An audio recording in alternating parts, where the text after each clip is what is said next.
All right, I'm going to be real quick. I'm just going to say quickly, and just and I'll open it up. I've never been as conflicted walking into this room because, I feel like Jekyll and Hyde. There's a side of me that is furious, and then there's another side that has great admiration for what I saw. So I'm really torn right now about how to feel. So, any questions?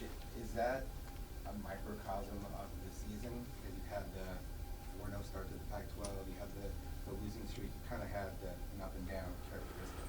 Yeah, it's. But for me to get to the point that I'm going to the bench to the degree I did in the second half, kind of tells you all that you need to know about how furious one could get to get to that point. But then after that, it's like we flipped the switch, and that second unit came in, and they got stops, and we were able to put the ball, and it felt like we were stuck on 24 forever. I don't know how long it was, but it was a long time. And once we were able to break through that hurdle, then that group energized everything that we did the rest of the way, and that's where the admiration part sets in, because we sat down and guarded, we defended with effort, we created turnovers, we hit big shots, that game had no business going to overtime the way we played for 25 minutes, but somehow we were there. Was that as disappointed as you've been with the effort this season? I would say in terms of just as flat and as lifeless as we were across the board that I've watched, and for the first 25, well, not really 25 minutes, like 23 minutes, I guess. And then once I went to the bench and got the second unit in there, everything kind of changed the rest of the way. You lit in, I guess it was a timeout, and you were about as animated as I think I've ever seen you in a huddle there at one point. Do you remember ever being that upset with your team? No. I mean, I don't want to go into a lot of detail because I don't really, remember a whole lot of that. But it was, sometimes you just can't wait to get them there so that you could express how you feel. Coach, what was the message at halftime? That there weren't a lot of adjustments that I can make or that we can make right now. That where the game was, I believe it was 21 points. We had another collapse late in the half. So it was about what do you want to look like here in the second half? What happened in the first half that things really snowballed in that period? I mean, like I said, we couldn't score. We were stuck on 24. We had missed a bunch of shots. We turned the ball over, and we didn't play any defense. So it was a combination of all those things. So why do you think that the guys responded beyond just kind of giving it to them? Why? Yeah, I mean, did you test their character, or did you say something about this kind of what people were seeing in the arena, or? I mean, I don't know what goes on in their minds, and what is going to put them over the edge to try and make a change and do something different. But I've never.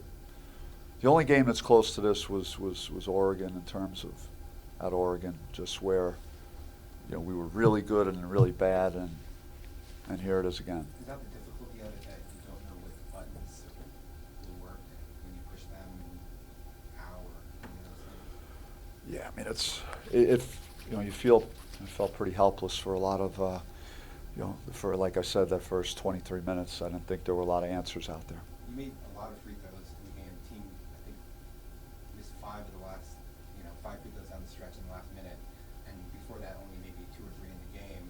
Would you make kind of how they came back and then not being able to get over the hump? I mean, it's always good that if you can step up in those moments and make them. I mean, credit to the kid Mia, for all his struggles at the line tonight. He, when the game was on the line and it was tied, he went up and made both free throws. So those are important. But I'm a believer that there's no singular play that is going to determine, you know, why you win or lose a game. I think our game, we deserved to lose because of the first 23 minutes of the game, and then somehow we had a chance to win, but we didn't make the shots we needed to make. That's why, like, Phillips is distraught in the locker room right now. He is, but he competes and he works at it, and it's, you know, he had a chance, but it's not his fault either. And we were collectively just, and that's my fault, because if I can't get them motivated to play, you know, when we're, you know, playing a game on ESPN and it's, you know, a big, you know, good crowd and stuff, then it's my fault. So I mean, I'm the one who's responsible. You know, I have to answer to that. I'm not getting through to the team. Coach, And it's, how do you adjust and get your team ready for overtime? well, we talked about us being 0-0 in overtimes this year, and this was the one that we're going to win. And there was a lot of like renewed life in the huddle, and I thought we played well in overtime. I don't think we were, you know, really outplayed. Again, it was unfortunate, Frankie's fifth foul, to lose a guy that had really gotten it going offensively in the second half the way he did. To lose him early in overtime, you know, probably didn't help us. Can you talk about Frankie? Obviously, you know, the third steal he had to break the record was a huge in the flow of the game, and he made some clutch shots. So he just seemed to do it all for you. Yeah, I think the world of Frankie. You know, he's in, you know, a very select company with me in regards to how I view him and, you know, what I think of him. But for us to win any games the rest of the way, he's got to play better, and he's got to lead our team better. And in the first part of that game, he can't allow what happened again. You know, and that's a big responsibility to take on. It's not easy. You're going to have to go outside of yourself and do more than just play and worry about your own game. You're in charge of whether we're ready to play or not. And you know, so he needs to have do better in that first 23 minutes. He needs to set the tone all the time. If he doesn't, then we're going to have very little chance to win much going forward here. Coach, so it seemed like when you were hitting shots in the second half, it really fed into the energy defensively, especially. So how much does the offense need to play well to feed into the defense? Yeah, I don't know. I think it was more when we went to the second unit, they came out and they were scrappy, and we started getting stops. And then the crowd appreciated that they were noticeably playing harder than the group that was in there before. And that's what they were looking for. Like, our crowd is not that demanding. They ask for you to give maximum effort. And if they see you giving maximum effort, then they're not going to have a problem with you.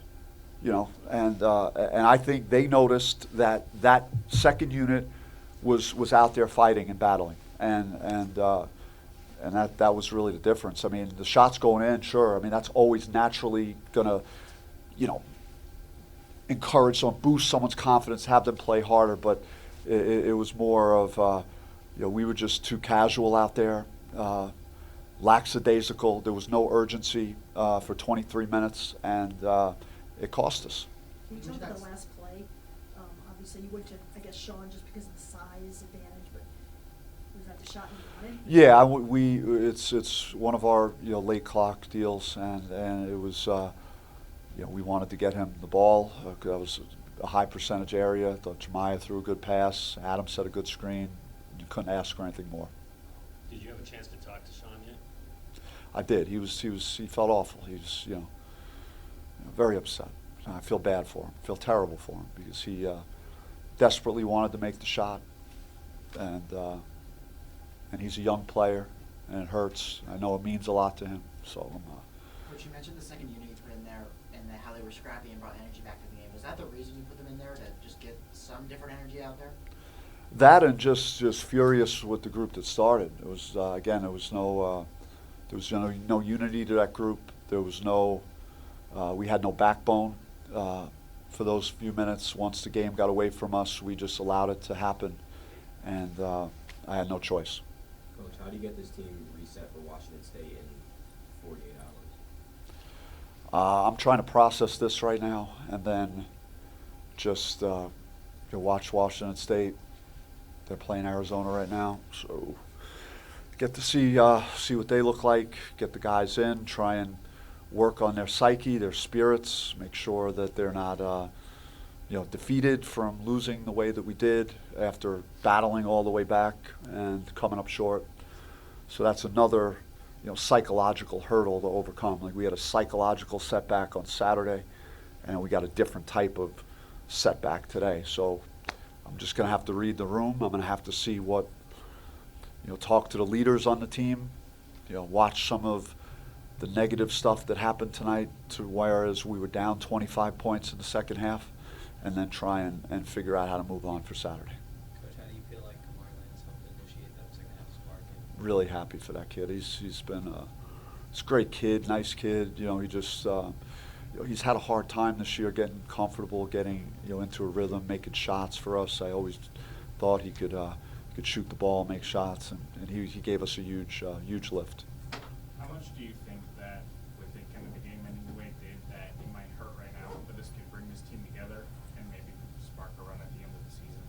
That's just hard to tell at this point. It's just really, when you lose like you did on Saturday, and then you lose like this, after making such a furious comeback and being right there and having a chance and then not getting it done, it's just got to see, how, what it means to the guys tomorrow, what Saturday's going to mean, try and get a good feel for it, and get ready for the next one. You're such a passionate person. What's it like kind of having to try to jumpstart these guys the way that you have at various points of the season, and just all the stuff that you've gone through? So I think that they're really good kids. Like, this is like, I never worry about these kids like off the court, and they're, we have not been able to get on the same page consistently for the course, the entirety of the season. We'll do it on different occasions.